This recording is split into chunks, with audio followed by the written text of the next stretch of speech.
तो नाज़रीन 76 सालों में पहला इनफरादी ओलंपिक्स गोल्ड मेडल जीतकर तारीख में अपना नाम रकम करने वाले जावलिन थ्रो अरशद नदीम वतन वापस पहुंच गए हैं। उनका शानदार इस्तकबाल हुआ, गार्ड ऑफ ऑनर पेश किया गया। अरशद नदीम ने ओलंपिक की तारीख का 118 साला रिकॉर्ड तोड़ा है।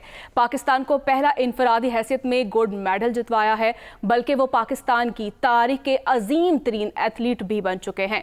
कौम के चेहरों पर खुशियां बिखेरने वाले अरशद नदीम की सारी कामयाबी उनकी अपनी मेहनत के मरहून मिन्नत है।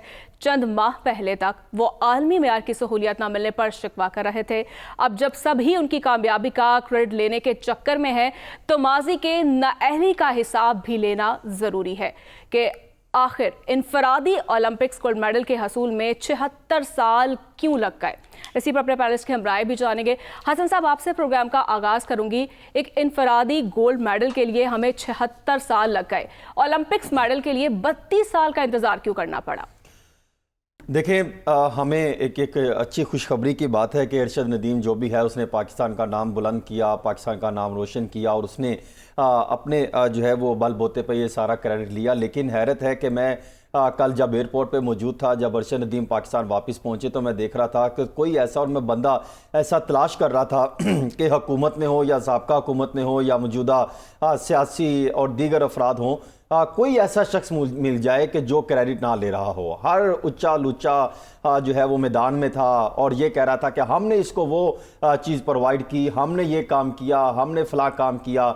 हर बंदा जो है वो क्रेडिट ले रहा था। लेकिन बात इतनी सी है कि अगर वो क्रेडिट ले रहे थे तो मेरा सवाल सिर्फ एक है कि जो बेहतरीन एडमिनिस्ट्रेटर करार पाए, पंजाब के वज़ीर आला रहे, अब प्राइम मिनिस्टर ऑफ पाकिस्तान है, और फिर उनके बड़े भाई जो 3 दफ़ा के प्राइम मिनिस्टर ऑफ पाकिस्तान रहे, फिर उनके साथ जो उनकी इत्तेहादी हुकूमत है आसिफ अली जरदारी साहब पाकिस्तान पीपल्स पार्टी के, और फिर सदर पाकिस्तान भी हैं वो, और दीगर इत्तेहादी जमातें जिसमें MQM भी है और दीगर सियासी जमातें भी हैं, और फिर जो बेहतरीन एडमिनिस्ट्रेटर करार पाए जनाब मियाँ मोहम्मद शहबाज शरीफ साहब, जिनका हवाले से कहा जाता है कि एक भला का विजन रखते हैं, वो ये भी क्रेडिट लें जिन पर सवालात उठते हैं। वो अपनी नाकामी और नाहिलियों ना विजन रखने वाले मामलात का भी क्रेडिट लें।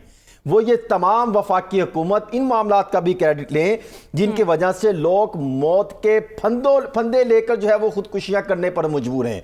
वो इन चीज़ों का भी क्रेडिट लें कि 2 बरस के दौरान बिजली के टैरिफ में फी यूनिट 22 रुपए 53 पैसे इजाफा हुआ। इसका क्रेडिट कह रहे थे कि मैं शहबाज शरीफ का लगाया हुआ पौधा हूं। बेशक उनका पौधा हो, मान लिया ये उनका क्रेडिट है। मैं कौन सा मार रहा हूं इज्जत माफ जनाब वजीर आजम साहब के इन अल्फाज की। मैं तौहीन तो नहीं कर सकता कि वज़ीर आज़म साहब कहें कि ये मैंने उनका क्रेडिट है, उनका विजन है। अरशद नदीम भी कह रहा है, उससे पहले कौन उनको आके कान में क्या बातें कर रहे थे, कैसे उनसे टेलीफोनिक राब्ते किए गए।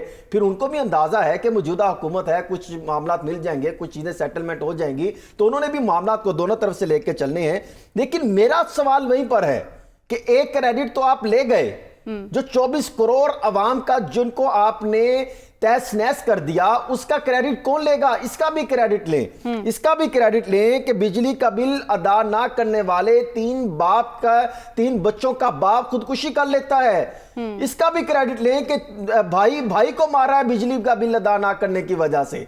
इसका भी क्रेडिट लें कि सड़कों गली मोहल्लों में 100 से ज्यादा जो है वो वाकयात रिपोर्ट हो चुके हैं। इसका भी क्रेडिट इनको लेना चाहिए कि बिजली के गैस के 350% से ज्यादा बिल जो है वो इजाफा हो चुका है।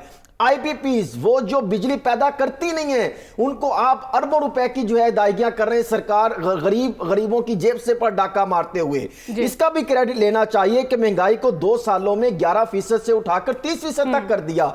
डॉलर की कीमत 175 पैसे उठा के 250 रुपए तक ले गए। 2 सालों में कर्जे मांगे, भीख मांगी हमने, 22,000 अरब रुपए का इजाफी हमने जो है वो कर्ज लिया। इसका भी क्रेडिट इस हुकूमत को जाता है, इन सियासतदानों को जाता है। फिर आगे जाइए, मुआशी तरक्की की शरह को जाता है। बिल्कुल हसन साहब, देखिए बेशुमार चीजें, करोड़ लाख बस्ती में जो